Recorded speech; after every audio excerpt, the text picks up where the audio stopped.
Hello সবাইকে। 23শে জানুয়ারির আমার আইবুড়োবাদ পর্বে আমি চলে এসেছি, যেটা আমার সেকেন্ড পার্ট। ফার্স্ট পার্টে ছিল গঙ্গা নিমন্ত্রণ, যেটা তোমরা অলরেডি দেখে নিয়েছো। এবার হচ্ছে সেকেন্ড পার্ট, যেই পার্টটায় আমার মা আমাকে আইবুড়োবাদ দিচ্ছে গুছিয়ে নিজের মতো করে সুন্দর করে। মাকে আমি বলেও ছিলাম যে মা এমন কিছু করো না, কারণ পরের দিন উপোস থাকতে হবে, আর আগের দিন যদি আমি এত কিছু রিচ খেয়ে নিই তো আমার শরীরটা খারাপ করতে পারে। তো তুমি যতটা হালকা পারার ততটার মধ্যে করো। মা ততটাই করেছে, অল্পের ওপর হালকার ওপর যতটুকু করেছে, কারণ আমি এতদিন ধরে প্রচুর হেভি আইবুড়োবাদ করে ফেলেছি, যার জন্য আমার এখন খাওয়ার ইন্টারেস্টটুকু নেই। যতটুকু নিয়ম করতে হয় তার জন্যই করছি। এখানে মা আমাকে পায়েস, গুড়ের পায়েস আমার ফেভারিট, যেটা মা আমাকে করিয়ে দিয়েছে। আর এখান থেকে মায়ের থেকে আমি চেয়ে আরও একবার খেয়ে নিলাম, কারণ আমার এটা খুব প্রিয় জিনিস। তারপর মা আমাকে আশীর্বাদ করে খাইয়েও দিল। সবার ফার্স্ট খাওয়াটা আমার মাই খাইয়েছে। তারপরে ডিরেক্ট চলে আসলাম আমার শাখা পরানোর পর্বে। এখানে আমার মাকে দিয়ে আমি আমার শাখাটা পড়েছি, কারণ আমার চোখে দেখা আমার মা বাবা হচ্ছে আমার আইডল জয়ী।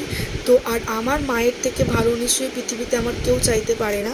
যার জন্য আমি শুরুর দিন থেকেই, যবে থেকে আমার বিয়ে ঠিক হয়েছে এবং যবে থেকে আমি বুঝতে শিখেছি বিয়ে কী জিনিস, তো আমি সব রিচুয়ালসে চেয়েছিলাম যাতে আমার মা আমার পাশে থাকে। আমি এটা বিশ্বাসই করি না যে মা দেখলে কোনো কিছু খারাপ হতে পারে।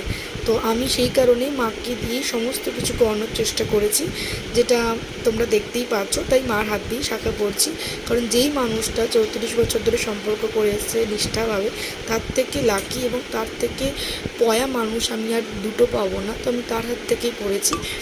আর এখানে দেখতেই পাচ্ছ শাখা পড়াতে গিয়ে একটু স্ট্রাগল হয়ে যাচ্ছে। কেন হচ্ছে, কারণ শাখাটা আমিই নিয়ে এসেছিলাম বাছাই করে।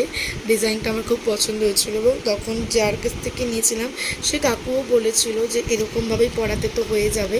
শাখাটা আমার হাতে এখনও রয়েছে এবং সেটা একটু টাইট, তার জন্য এটা মা খুবই ভয় এবং রিস্কে পড়াচ্ছিল। আমার ভয় করছিল না, কারণ আমি জানি আমার মায়ের হাত দিয়ে পড়ছিলাম। কিন্তু সে তো মা তার পড়ানোর পর যখন পড়িয়ে ফেলেছে সে নমস্কার করছিল ঠিক এইভাবে, কারণ তার এতটাই ভয় করছে। তারপর এক হাত হয়ে গিয়ে আরেক হাতে চলে এসেছি। আর শাখা পরার পর নিজের হাত দুটোকে চিনতেই পারিনি যে কীরকম, যেটা আমার হাত।